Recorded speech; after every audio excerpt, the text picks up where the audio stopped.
Hay heridas que el tiempo nunca consigue cerrar. No importa cuántos años pasen, ni cuántos kilómetros dejes atrás. Algunas guerras siguen liberándose en silencio, muy lejos del campo de batalla. Permanecen escondidas en los recuerdos, en las noches sin dormir, en las decisiones que una persona toma cuando siente que ya no le queda nada que perder. Quizá por eso The Punisher no se siente como una serie de superhéroes. Se siente como la historia de un hombre que intenta sobrevivir a sí mismo. Y esa diferencia cambia por completo la experiencia. Cuando Marvel decidió contar la historia de Frank Castle en solitario, podía haber apostado por una sucesión interminable de explosiones, persecuciones y enfrentamientos. Después de todo, ese era el personaje que muchos esperaban, pero eligió un camino mucho más interesante. Antes de mostrarnos al justiciero, nos presenta al hombre, a alguien que carga un dolor tan profundo que parece haberse convertido en parte de su identidad. Un hombre incapaz de olvidar, incapaz de mirar hacia otro lado y sobre todo incapaz de encontrar paz. La acción está presente, por supuesto, es intensa, brutal y contundente, pero nunca parece existir únicamente para impresionar. Siempre nace de una emoción, de una pérdida o de una decisión que cambia el rumbo de la historia. Eso hace que The Punisher resulte diferente incluso dentro del universo Marvel.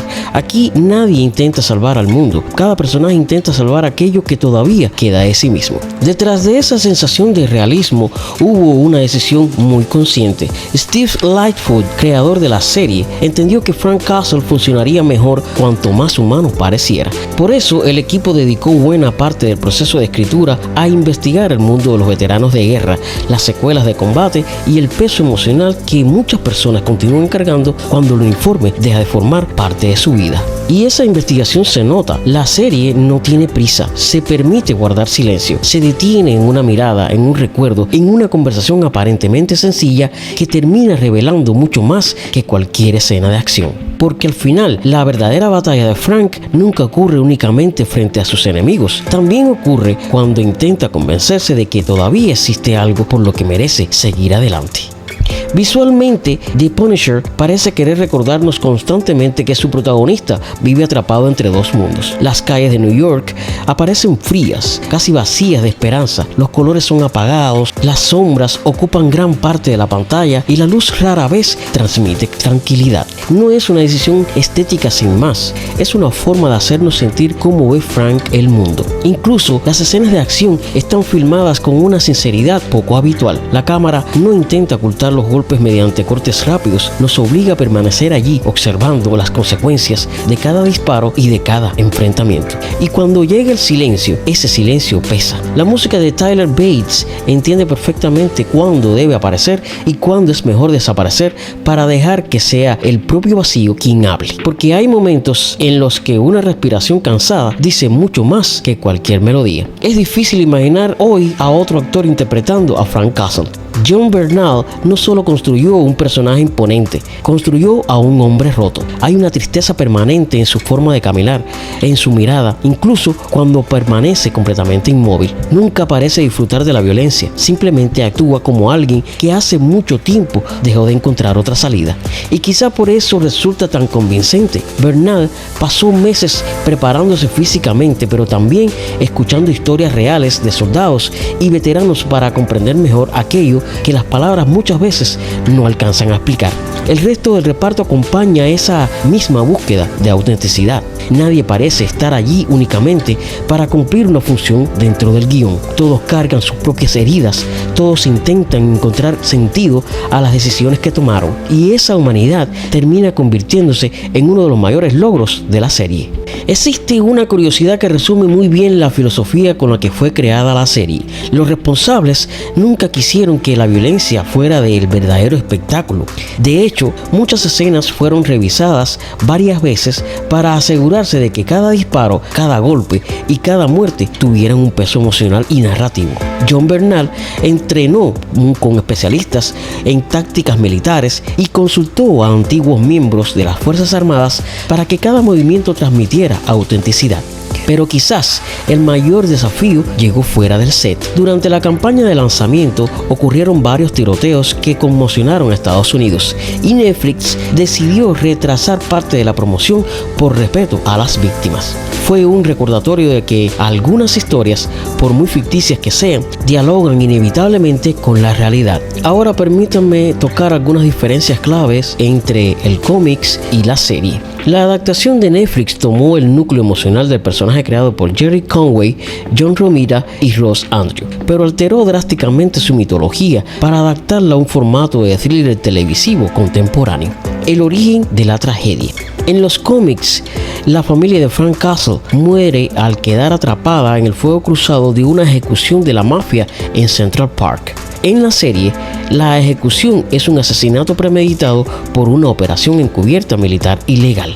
La relación con Micro. En las viñetas, David Lieberman, Microchip, es un hacker excéntrico que provee armas a Frank de forma voluntaria.